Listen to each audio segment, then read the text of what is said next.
I'm Dr. Karen Rader. I run the STS program along with Dr. John Powers and Wanda Clary here at VCU. And I'm delighted to welcome you to the last in our Seeing Machines, Humans and Technology series. It's been quite a journey. We started with Patrick McClay giving us histories of people using machines and engineering to envision the future. We had Heidi Voskuhl talking to us about engineering ideas and values in German culture. And today we have someone, Dr. Oliver Gaycken, doing film. Really kind of playing off of the title of the series, Seeing Machines, not only how machines help us see the world, but how we see with machines. So we thought film was kind of a tie-in here, and in particular, the work that he does. So Dr. Gaycken is an associate professor in the Department of English and a core faculty member in the Film Studies program and the program in Comparative Literature at University of Maryland College Park. He is the author of this amazing book, Devices of Curiosity, Early Cinema and Popular Science, from Oxford. And he has many articles. One of the things that's notable about his work is that it's very interdisciplinary. So for instance, he publishes in History of Film journals, Science Studies journals, journals of visual culture, and the like. And he's also done some stuff in science education, film and science education. So we welcome Dr. Gaycken here today to talk about what I learned this morning is a lost chapter from this book. It makes me feel like a media archaeologist when I say that. Very illicit. So this title of the talk is School of the Future, Thomas Edison Inc. and the Popular Science Film. Please welcome Dr. Oliver Gaycken.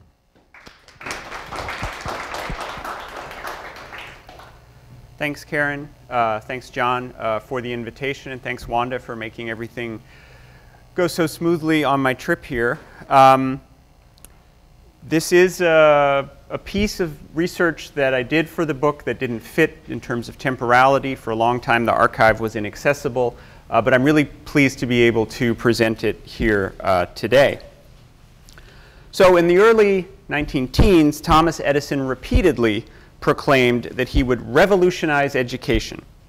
In a series of press pronouncements, he claimed that his new series of educational motion pictures would replace textbooks, and in more radical formulations, teachers, and that this innovation would change the relationship of students to school. The title of some of the press articles give a sense that Edison's plans involved a fundamental change in educational practice. Harper's wrote about Edison and the new education. The World Today's headline read, Edison's Substitute for School Books, and the Literary Digest entitled its excerpt, Edison's Revolutionary Education. Edison envisioned film providing an educational paradise characterized by enthusiastic volunteerism. Sort of swing the education in on them so attractively, they'll want to go to school. You'll have to lick them to keep them away, one article quoted him as saying. This ethos was carried over into this publicity image, where the project is pitched not only as child-friendly, but actually partially child-generated. Here, the stern associations of censorship are submitted to a playful inversion, with high moral standards replaced by the gang, and the gang's sense of whether the film, quote, gets over to them.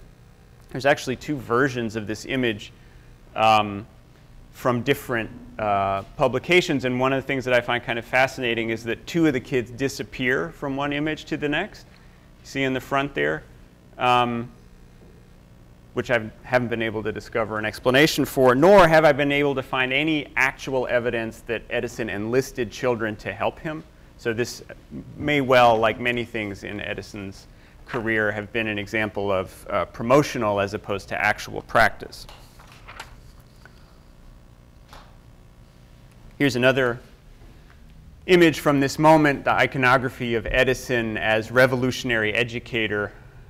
Here they're sort of looking at the future of education, framed as a kind of screen entertainment. Of course, I guess it's worth pointing out the child looks remarkably sad. So kind of a harbinger of things to come. The rhetoric of better living through technology had, of course, served Edison well elsewhere, and his image had long been synonymous with technological progress.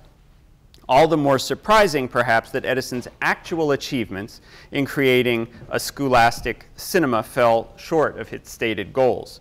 The grand plans of a vast library of cinematic records ultimately resulted in the production of only a handful of films.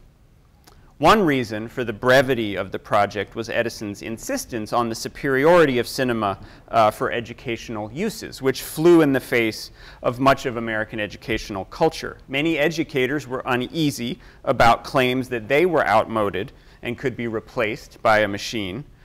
And ultimately, Edison's public relations miscalculation may even have contributed to the slowing of momentum in this nascent field of educational cinema, which would not hit its stride until the early 1920s with the introduction of the 16mm film format. So the multiple failures of this enterprise are doubtlessly one reason why it has received so little attention in film history. But both the existing films and the considerable archival materials related to their production contain a fascinating story about an early episode in the history of what we would now refer to as educational or non-theatrical cinema. So I want to begin today by focusing on one aspect of this enterprise, namely the rhetorical opposition between motion pictures and textbooks. Edison returned to this notion repeatedly. For example, in 1913, the New York Dramatic Mirror quoted him as saying, "Books will soon be obsolete in the public schools. Scholars will be instructed through the eye. It is possible to teach every branch of human knowledge with the motion picture. Our school system will be completely changed in 10 years. And here you can hear echoes that persist right up until the very, kind of present day with the rhetoric around things like distance learning via the internet, MOOCs, etc. However, as we shall see, where Edison posited a radical rupture with previous modes of pedagogy, there was in fact a profound continuity between a certain strand of educational culture and Edison's vision for a new educational appliance. Was Edison's School of the Future little more than a filmic version of existing textbook materials, old wine in new bottles? Explaining this situation requires a foray into the history of late 19th century scientific display culture and progressive educational theory. Production on Edison's educational films began in early 1912 and continued until August of 1913. And the films were part of a concerted effort to create the necessary materials for Edison's vision of a transformed American educational system. Along with producing new films, the effort also involved culling the extant Edison catalog with an eye towards repurposing films that could serve educational purposes. And it had a significant interface with the introduction of the home kinetoscope, as cinema historian Ben Singer has outlined. Finally, and in a manner typical of early nonfiction, the films the Thomas Edison Company created in the early teens would continue to circulate in a variety of guises and configurations for decades to come. As part of later series, one of them was called Conquest, and then George Cliney, Chicago film entrepreneur, he was involved in the visual education movement of the early 1920s and beyond. So there's a real kind of persistent story, not just around Edison, about how films that were made for educational or scientific purposes circulate in ways that are different from from fiction films. So the men tasked by Edison to realize his announced breakthrough in educational technology came from backgrounds in astronomy, chemistry, and biology. W. Dinwiddie, a key figure in the education film department, came to Edison from the Alvin Clark and Sons Corporation, where he was a member of the, quote, mechanical department. Clark and Sons was one of the foremost makers of large telescopes in the United States, grinding lenses for the largest refracting telescopes in the world, including the 1,000mm lens for the Yerkes Observatory, which, as far as I know, remains the world's largest single telescope lens. Dinwiddie was, in other words, a skilled technician working for one of the leading companies in a scientifically and technologically advanced field. And here's some evidence of that. This is a coelostat that Dinwiddie designed for the U.S. Naval Observatory. So given these backgrounds, it should not come as a surprise that these men would draw on their own experiences with learning about science, which involved existing educational devices. This is to say that many of the scientific images in the films can be traced to pre-existing visual teaching tools, including textbook illustrations and demonstration experiments.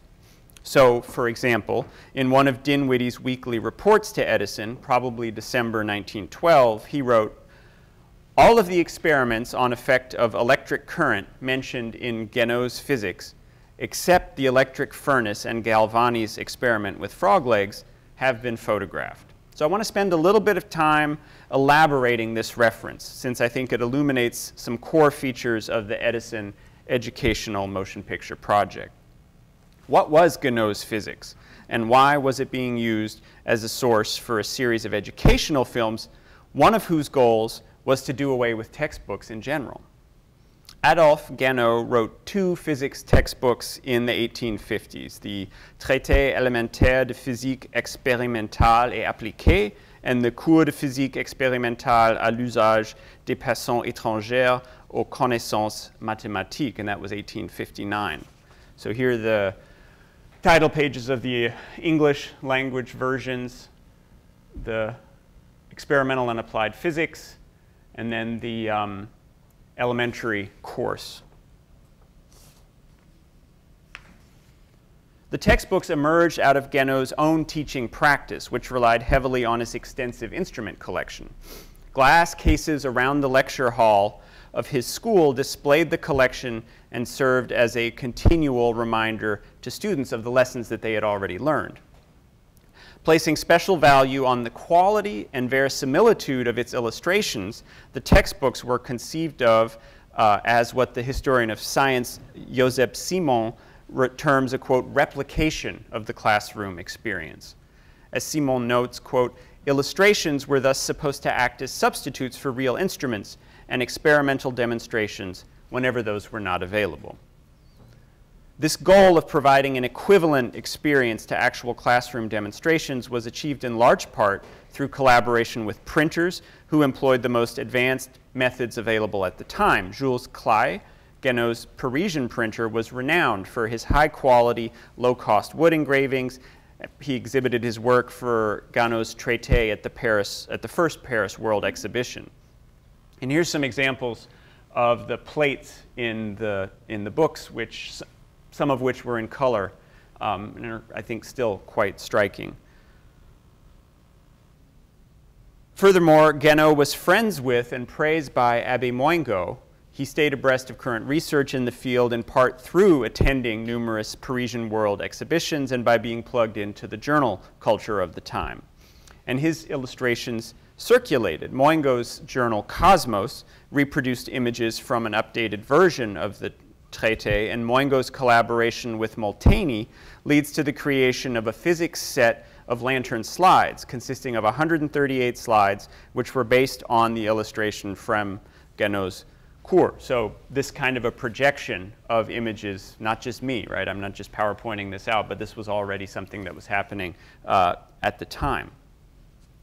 Important for these pedagogues were demonstration, experimental manipulation, observation, and illustration. So in addition to the importance of the illustrations, Gaycken's textbooks were characterized by their limited number of mathematical formulae, a policy that emphasized accessibility. And this tendency was more pronounced in the second book, the elementary course, which was advertised as, quote, a course of physics divested of mathematical formula expressed in the language of daily life. The importance of verisimilar illustrations and accessible language allowed the textbooks to target, quote, self-taught readers and those bringing science into social conversation. So these attitudes that prize simplicity, accessibility, and autodidacticism make Gaycken's textbook a definite precursor to Edison's educational ideals. Edison shared the aims of making certain classroom experiences more widely available, in particular travel, views through the microscope, physics demonstrations. And Edison also argued, as did Gaycken, that modern technology could provide a superior educational experience. Edison saw his films as helping to bring about a more modern or efficient, he used these words often interchangeably, educational system, a rationalized, technologically sophisticated approach that emphasized visual over verbal processes. Indeed, efficiency engineering and educational reform is an important intertext for Edison's work. In 1922, he talked about how the motion picture will allow for, quote, 100% efficiency in education. So the rhetoric of the romantic overthrow of the tyranny of learning by rote is only one aspect of Edison's interest in motion pictures in the schools. He's also interested in what we might now call social engineering of the educational institution. A contemporary journalist married these insights elegantly in this slightly lengthier quotation. There is a touch of the romantic in the sight of this veteran inventor devoting the later years of his life to the more intelligent education of youth. Perhaps the memory of his own childhood, spent largely on the railroad where he sold newspapers as a train boy, comes back to him as he works. Having contributed so much through his work on the incandescent electric light to illumination for the physical eye, he is now hoping to turn a finer ray on the mind itself. Much has been done in the way of scientific management in the field of bodily toil. Perhaps Mr. Edison thinks of himself as the efficiency engineer reaching into the mental processes. For, of course, time-saving and greater efficiency in education are of the very essence of his dreams. Of course, Gaycken's books are only one example of a larger tendency in 19th century educational practice. Another equally important source for the Edison educational films was Millikan and Gale's Practical Physics, a textbook that Dinwiddie mentioned as a guide for the physics films, since it was the most widely adopted textbook in the US at the time. By following its structure and sequencing, the hope was that the films would prove easier to fit into existing curricula. And we can recall as well a detail from Edison's biography, namely, the book that is said to have started him on the path to scientific achievement was R.G. Parker's School of Natural Philosophy, which preceded Gaycken and contained a number of core similarities, such as illustrations incorporated into the text as opposed to being reproduced in plates at the end of a section, as here, as well as an emphasis on do-it-yourself science. In addition to these similarities on the level of pedagogical philosophy, Edison's science filmmakers had recourse to specific visual strategies of late 19th century textbook culture, of which the film on magnetism is a good example. Magnetism was one of the most extensively treated subjects in Edison's educational film effort. 4 reels were produced on this topic, so the equivalent of about 40 minutes worth of film, which were later reconfigured in a variety of ways. One of the later configurations was entitled The Wonders of Magnetism, which I want to use to illustrate my argument because of its clarity and also because it's widely available. If you are interested in seeing it in its entirety, there's a wonderful box set of Edison's films put out by Kino, and it's on there. So here's an initial scene from the film.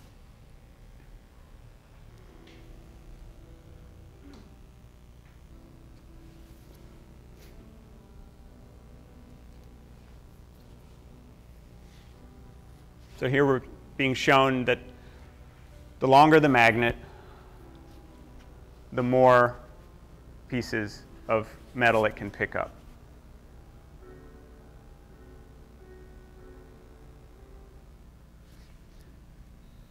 Which is kind of a standard demonstration experiment. So you see in the lower figure here, this is exactly the image that's repeated across editions of Gaycken's textbook. Another example about polarity.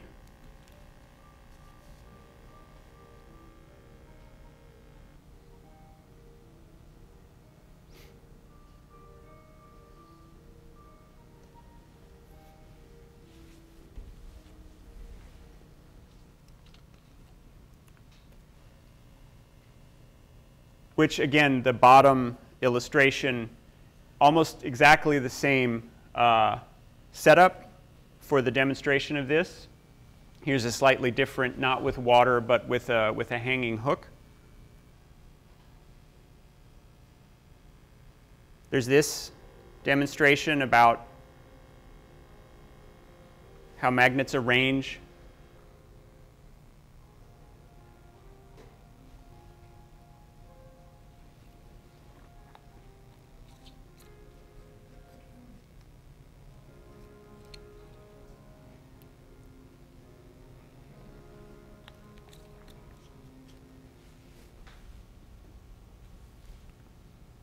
Which is also drawn almost directly from standard textbook visualizations. And then finally, the iconic lines of force demonstration.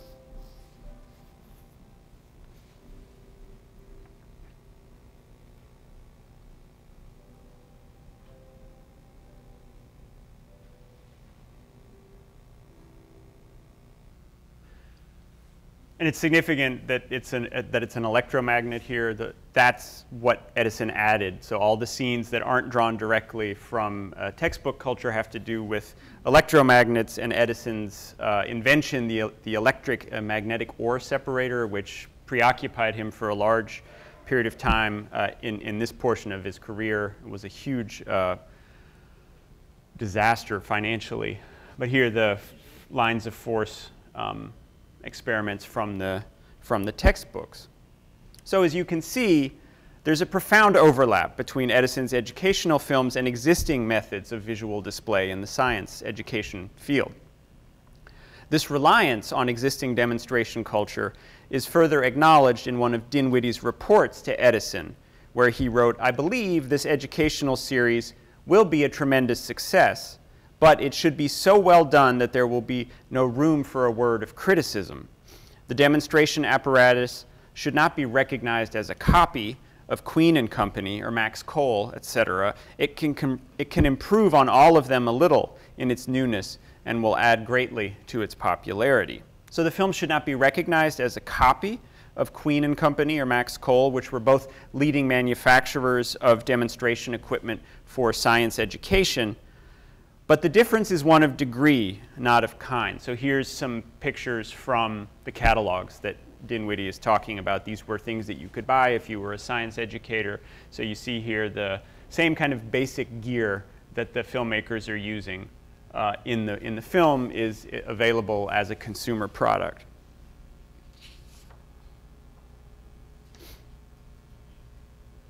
Existing methods of demonstration, in other words, serve as a substrate for Edison's films. The familiarity of Edison's approach was not lost on other companies engaged in providing visualization products to schools. L.B. Singley, the president of the Keystone View Company, wrote to Edison to ask whether he might like to partner in an educational motion picture venture. Keystone had recently begun production of its 600 set, which debuted in 1906. And the company would become one of the most prominent providers of visual instruction materials in the first half of the 20th century. Their archive of produced and purchased stereoscopic and lantern slide views totaled over 2 million by 1935. So here's a stereograph card. It's telling, I think, that Singley saw Edison's plans as very much in line with his own undertaking. Similarly, J.H. Hansen, president of the Hansen Bellows Company, contacted Edison to ask whether he had made plans for the marketing of the educational cinema products. Hansen Bellows had published the new Practical Reference Library in February of 1907, and this illustrated reference work, which would later become better known as the World Book Encyclopedia, distinguished itself from competitors such as Encyclopedia Britannica by its more accessible language and profuse illustrations. In his letter to Edison, Hansen wrote, The Hanson Bellows Company has worked in the school field ever since its organization and has met with remarkable success, largely due, we believe, to the fact that its publications have presented, as nearly as it is possible to do so in book form, the ideas which you expect to bring graphically before teachers and pupils by means of the moving pictures. It will make school a delight, study as interesting as play. So here too, an established company saw Edison's radical plans as perfectly in line with their own goals. And additionally, Hanson's invocation of making school a delight not only repeats a component of Edison's pitch, the quotation where he thought that schools with motion picture machines would have to beat children with sticks in order to keep them out of school, but it also recalls the venerable tradition of instructive amusement. So here a detail from the frontispiece that I showed earlier of Parker's Natural History, this Horatian motto, delectando pariter que monendo, to please while instructing. Edison's opposition of his films to textbooks was a typical instance of rhetorical excess, a moment of entrepreneurial license, since the rhetoric of futurity with which Edison surrounded his educational film enterprise obscured profound continuities between the films and a broader movement in 19th century educational practice. What initially may seem retrograde or even hypocritical, a retrograde or even hypocritical use of 19th century visual education techniques in an early 20th century most modern piece of software is actually quite consistent with a body of work that also sought to reform educational theory and practice. While the educational films that Thomas Edison produced did not constitute a revolution in and of themselves, they were part of a shift in educational methods that had been going on since the early 19th century. And they reveal continuities between the visual culture of 19th century education and early nonfiction cinema. And here there's also profound resonances between what I'm describing and what Karen and Victoria Kane have written about in terms of the evolution of museum display practice. Edison's foray into educational cinema relied on a mixture of the revolutionary promise of a relatively new technology with time-tested strategies of educational display, a blend of the familiar and the novel that characterized many of the popular science films of this era. My efforts at nuancing Edison's rhetoric surrounding the classroom film project are not novel, because a more nuanced reception of Edison's project was already taking place in the early teens, in part by his own employees. So while Edison talked about doing away with conventional education, his managers and employees took a more measured approach, which was evident quite early in the process. In a report generated after a visit to the March 1912 National Educational Association's meeting in St. Louis, William Ives wrote, "The opportunities in the schools for this little machine are practically unlimited, provided the films are furnished which will allow the machine to be used in connection with courses as they are now organized, and provided that the machine and films are offered to school authorities by methods with which they are familiar, thus allowing the purchase and use of the home kinetoscope to develop as a natural piece of equipment of the school today."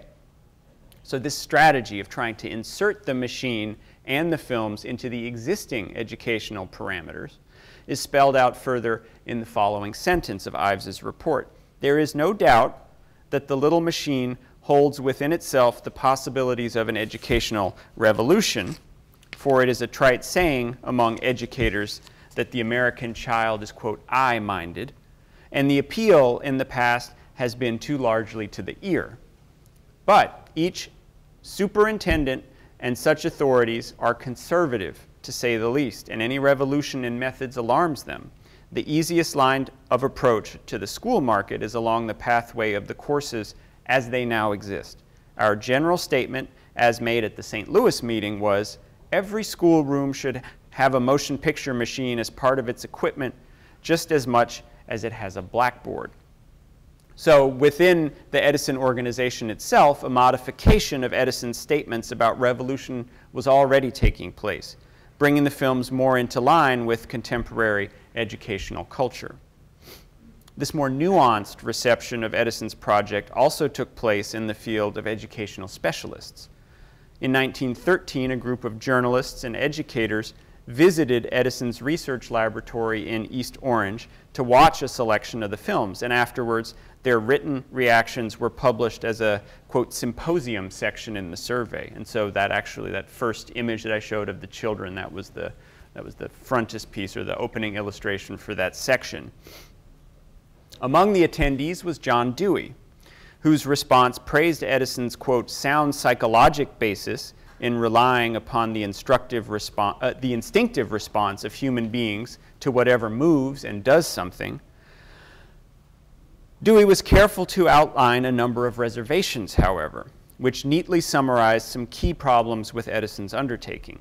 Foremost among these reservations was Dewey's observation that the motion picture had the potential to encourage passivity as well as active learning, which is somewhat ironic given that Dewey's emphasis on learning by doing is precisely the kind of rhetoric that proponents of motion picture education so often invoked. As Dewey noted, I was also impressed by the fact that, after all, seeing things behave is a rather vicarious form of activity, and that there is some danger of the better becoming an enemy of the best. I mean that a widespread adoption of motion pictures in schools might have a tendency to retard the introduction of occupations in which children themselves actually do things. The more hopeful view, of course, is that the former would pave the way for the latter, affording an intermediate step that in many cases would not be taken directly. But this identification of the dual nature of moving pictures was a crucial qualification of Edison's technologically determined optimism. In Dewey's view, the cinema as an educational device had as much potential to replicate what another respondent called the, quote, old pouring in method, whereby facts take precedence over active participation and thought. Dewey, like a number of other respondents, called for, quote, careful discrimination in the selection of topics for motion picture education. Some topics would benefit from this form of teaching, while others would not, a consideration that extended even to the grammar of the intertitles. Dewey noted that interrogative instead of didactic intertitles would represent a definite improvement. So whereas Edison proposed a grand vision in which the motion picture could take over all manner of subjects, Dewey's response called for a more systematic principle of selection, whereby some kinds of material were seen to have an affinity for motion picture education. The travelogue was often singled out, for instance, and others would not. All of this is to say that in addition to the blithe boosterism surrounding Edison's educational films, a nuanced estimation of their capabilities that called for finer distinctions was also taking place. So as a coda, I want to consider two ways in which the kinds of films that Edison envisioned circulated beyond the scholastic contexts for which they were produced. The first comes from a report entitled Recreation on the City Aqueduct by Miss J.M. Campbell, who was at the time the Secretary of the Education Commission of the North American Civic League for Immigrants. Ms. Campbell provided a detailed account of an uplift experiment that brought an educational entertainment program to work camps beginning in June 1911 and lasting almost 3 months. She sent Edison a copy of this 20-page report because he had donated a projector for the experiment. And the audiences for these shows were laborers involved in the massive expansion of the New York City water system. So it's one of two projects, and there were probably other projects involved in this as well. This is the Kensico Reservoir expansion. So the first step was the demolition of the previous dam and the construction of a new dam. And then the other project was the actual Catskill, the construction of the Catskill Aqueduct, which was truly gigantic civil engineering project that involved both above ground and also tunneling, a lot of tunneling. And here you can see some of the workers. A horse-drawn wagon brought 56 evenings of entertainment to 14 work camps, toting a Victrola, lantern slides, and motion pictures for the enjoyment of over 6,000 patrons. What is particularly interesting about this experiment in terms of its relation to Edison's classroom films is the gap between the desired or theorized effects and the actual results.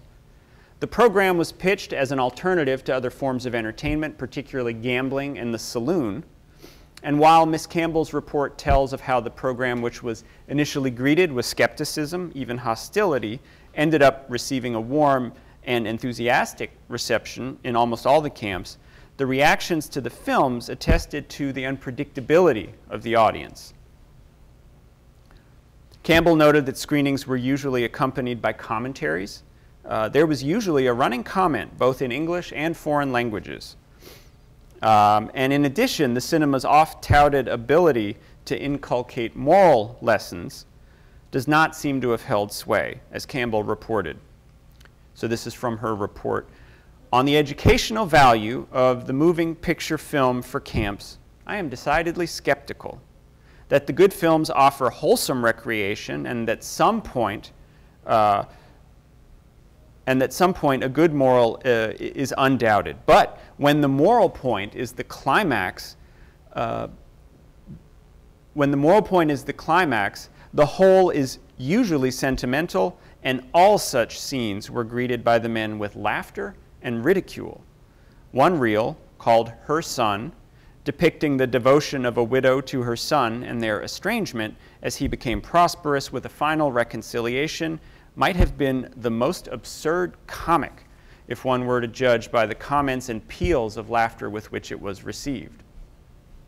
However, Campbell admitted the possibility of film as educative in something other than a moral sense. The films called educational were received with interest when the subject came within the scope of the men's understanding at all. Hunting sea lions in Tasmania was absolutely beyond them. The pictures of their own country and the life they know were perhaps enjoyed most of all, though even these, the men said, were exaggerated in many respects. So while this use of film did not involve Edison's classroom films, it was part of the same general progressive spirit that sought to better the lives of certain kinds of people perceived from certainly a paternalistic point of view as particularly vulnerable, and these were usually categorized as women, children, and immigrants. But as their laughter, skepticism, and occasional superior knowledge attested, these audiences of Italian, African, Slovak, Polish, and other hyphenate Americans confounded the image of the audience as needy, malleable mass, that the image so favored by progressive reformers. Finally, I'd like to place the issue of circulation, of how these films circulated outside of scholastic context, into relationship with the artistic avant-garde. One of the first films that Dinwiddie mentions in his reports is a film about mechanical gears. It does not seem to have been completed, although 3 minutes of unedited footage do exist in the George Kleine collection at the Library of Congress. This footage, which has been given the archival title Intermittent and Elliptical Gears, consists of footage in which hands turn a variety of oversized wooden gears. So I want to think about how this sort of footage, so not this specific Edison footage, but something that looks very much like it, can function when appropriated within the context of aesthetic modernism. And the example that I want to use is a Charles Steiner film from, Ralph Steiner film from 1930 called Mechanical Principles. And I want to show you a clip from that in just a moment. So on the one hand, this film is part of a general avant-garde fascination with and anthropomorphization of machines. So in this context, we can think about Charles Sheeler's photographs and paintings, the filmmakers, Soviet filmmakers Dziga Vertov, Sergei Eisenstein, the sort of 20s era American expatriates in Paris like Dudley Murphy and Fernand Léger, a film they made called Ballet Mécanique. These come to mind pretty immediately. But and so here's some further examples, visual examples from the field of photography. Sort of, aestheticization with modern machine form.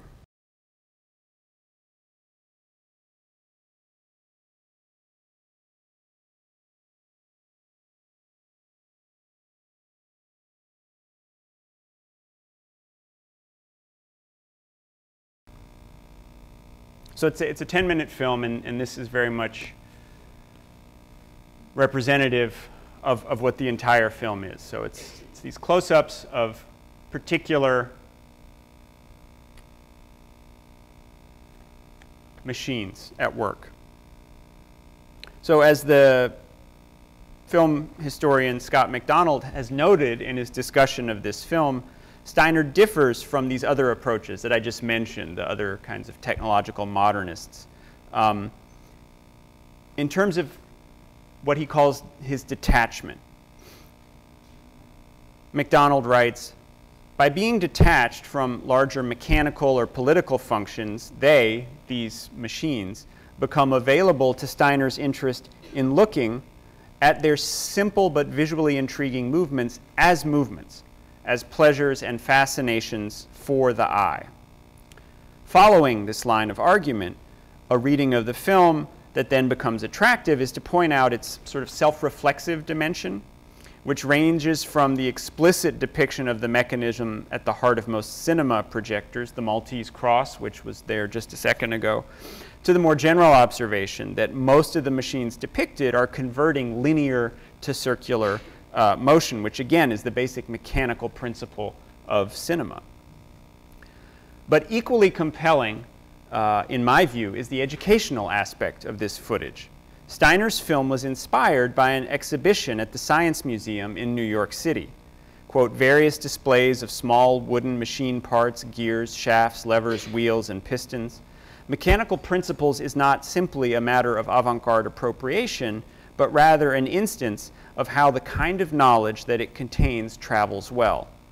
In other words, motion pictures constitute a particularly mobile form of knowledge, not only depicting complex movement, but also itself moving among various contexts, from the scientific congress to the music hall.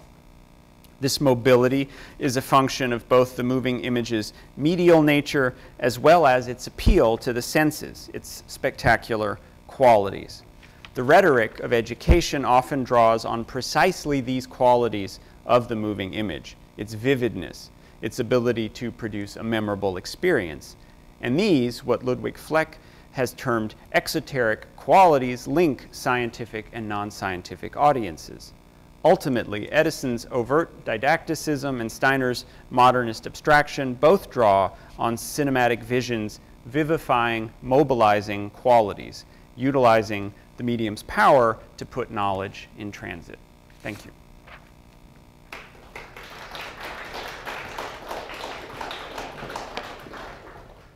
Very much. So we have mics. We're going to walk around. If you have a question, you won't be on film, but you'll be captured, and then he can hear you and respond. So any questions?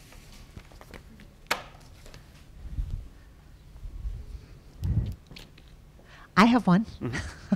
Usually I go last, but I'll go first. So, because you mentioned the overlap with the museum stuff. Yeah. And also because of Victoria's other project on educational technologies. I'm just thinking about kind of the ways in which, everything old is new again, or everything new is old again. Or I was thinking about what you were saying about textbooks as autodidactic media, which sounds really strange to me, and that idea being kind of extrapolated to film. And then that kind of got me thinking about what kinds of claims were being lost, in particularly thinking about the translation between something like film and the museum. So I was thinking about the idea in a museum display that you could observe more carefully, that it was a medium for careful observation. That's not something I heard when you were talking about film education. Did that go away? Did that ever come back? Careful observation in terms of being able to watch something repeatedly? Or? Yes, well, or either being able to watch something repeatedly or see something through a close-up or right? Did that ever come back, or was that ever? Those were part of the vocabulary. Definitely, I mean, magnification, you know, as kind of a part of a longer optical tradition going back to microscopy, and certainly that's something that cinema educational people talked about a lot. I mean, it's there a little bit in the discussion of the role of experiment, so that films could not only provide students the experience of experiments that maybe their school couldn't afford to do or that were dangerous, but that they could give them all the best possible angle on the experiment. So instead of a bunch of students clustered around, and if you're short and in the back row, you don't really understand what's going on, that it had this kind of, you know, it's the difference then also between film and theater, right? In theater, you have a variety of seats, some of which are better than others, but with film, the tendency is much more towards a kind of an egalitarian, equal quality to the experience. So there is a part of that. I mean, what I was thinking, though, is that in the museum articulation, the idea would be that you can walk up to a diorama or a display and see something you didn't expect to see that would spark something in you. So in other words, it's not a very efficient mode of learning. Right. Right, because you have to sit there and like observe, and so maybe it went out of fashion because I of would that. say that's probably the big difference, is the film experience is much more kind of scripted. Right. And usually kind of in conjunction with the teacher. That there's, you know, one of the big things that comes out of this, something that Edison didn't manage to do because he kind of got frustrated and lost interest when it didn't all kind of like happen as easily as the words that came out of his mouth. But this integration of film into the curriculum involved not just the production of films, but the like all of the kind of paper apparatus around films, the lesson plan. Right. You know, like this is the stuff we'll talk about before the film teacher, right? This is for the teacher to read, and then these are the things that you should pay attention to, and these are the things that we're going to talk about afterwards. So this whole kind of apparatus around how to incorporate it developed, and but it didn't develop in Edison's experiment.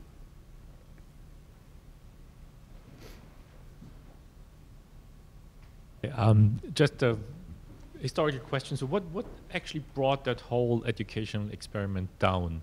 Did anybody back then already test, so to say, does a school group of whatever 12-year-olds understand the science behind it? So were there experiments? There were later. So, you know, this is still sort of this early moment where primarily what is being touted far exceeds kind of the nitty-gritty work to implement it. But in the 20s, starting in the 20s, there's a series of very influential studies done primarily at the University of Chicago where they're doing kind of A/B comparison. This is the class that learns the lesson from the textbook. This is the class that learns the lesson just with film. Here's a class that learns with, you know, kind of mixed methods. And it's exactly this sort of more nuanced understanding that Dewey is already gesturing towards that gets established in that period, where, you know, sort of the areas in which film really does do a better job get identified, and the sort of the more global claims about film's ability to sort of totally transform education are pretty rigorously debunked. But it does mark the point at which then both producers and school boards feel more comfortable, because there's, you know, there isn't this kind of looming threat of the complete change of the entire system, but there is a way of thinking about film that fits in to the situation, that promises to do certain things better and more easily. And then you get the growth of this kind of massive educational film industry, starting with Kodak, but then, you know, hundreds of other producers. And the high point is really right after World War II. And then, you know, tens of thousands of films produced, which we are probably all still familiar with, yes. at least I am. One of my favorites in growing up in you know, kind of a smaller town in Mississippi were the civil defense films. So we got to watch a whole series starting with Atomic Attack, but then we also got to watch Tornado, Hurricane, and really strangely for a town that was 6 hours inland, we got to watch Tsunami. And these were, you know, kind of fantastic moments where the entire grade would get together and one of the teachers would pull the 16mm machine out and we would watch these things. Heat Wave was good too. Terrifying scene of where a kid like is playing by himself out in 104-degree weather and passes out, slow motion as his head like hits the concrete. So.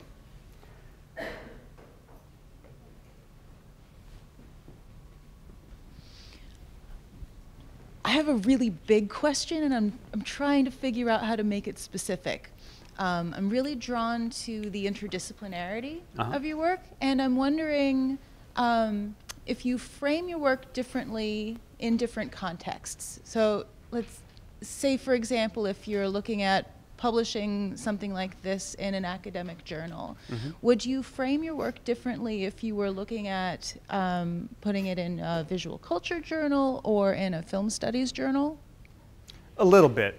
So for instance, when Karen asked me to come, I thought I had presented parts of this before, and some of the feedback I got was, oh, the stuff at the end was particularly interesting, but these were sort of film crowds.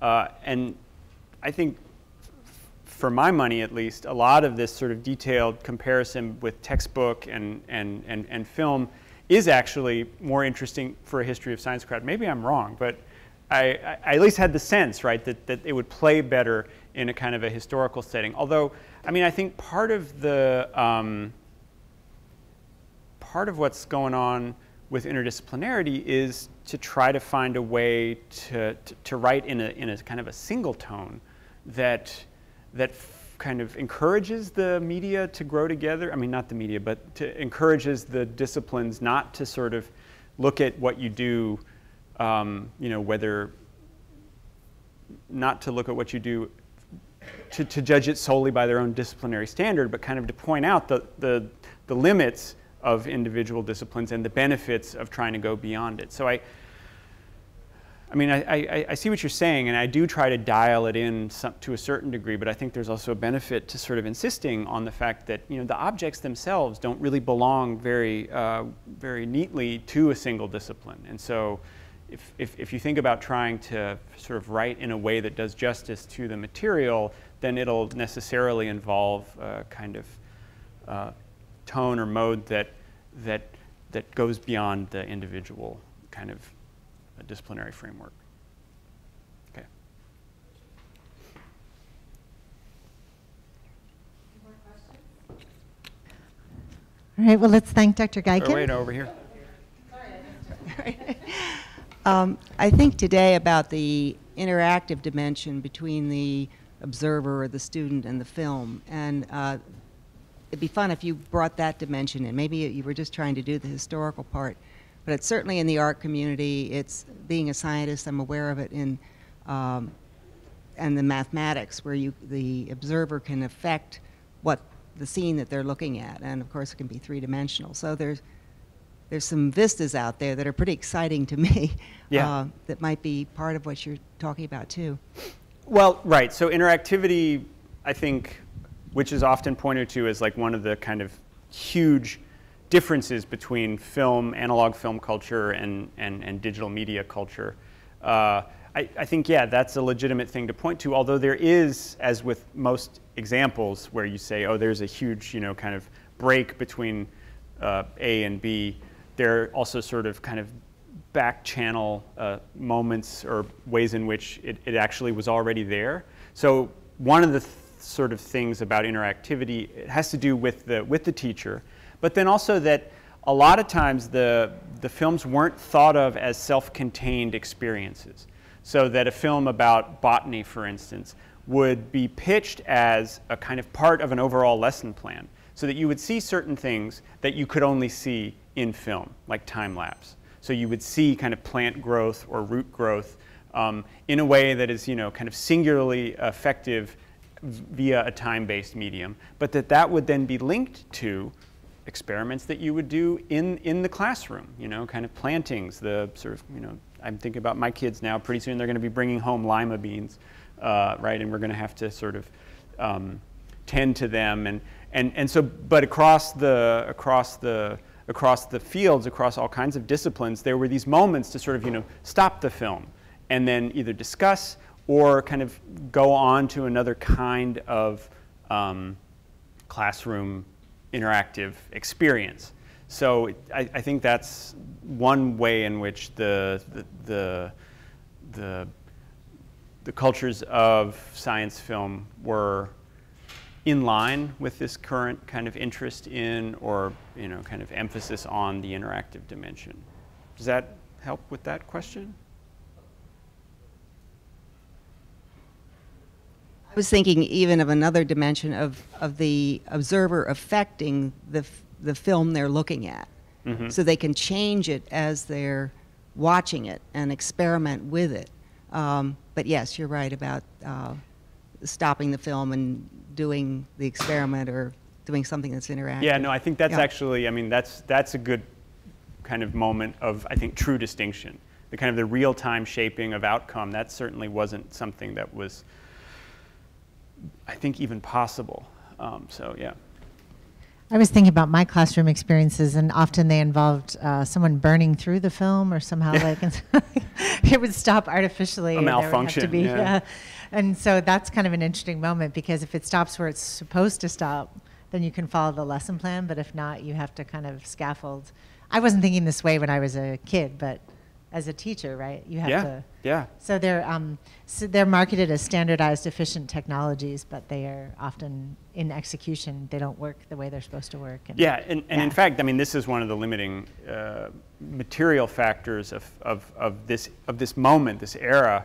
I mean, this is pre-safety film, so the film is nitrate, which is highly flammable, explosive even, and so a lot of the sort of hesitance around adopting film had to do with all the safety protocols that had to be in place. You had to have a fireproof booth. You had to have a trained operator. It wasn't, you know, like anybody can operate this machine. You know, any teacher can do it. It was there were sort of definite technological factors around that issue at the time. So maybe now we can thank Dr. Gaycken.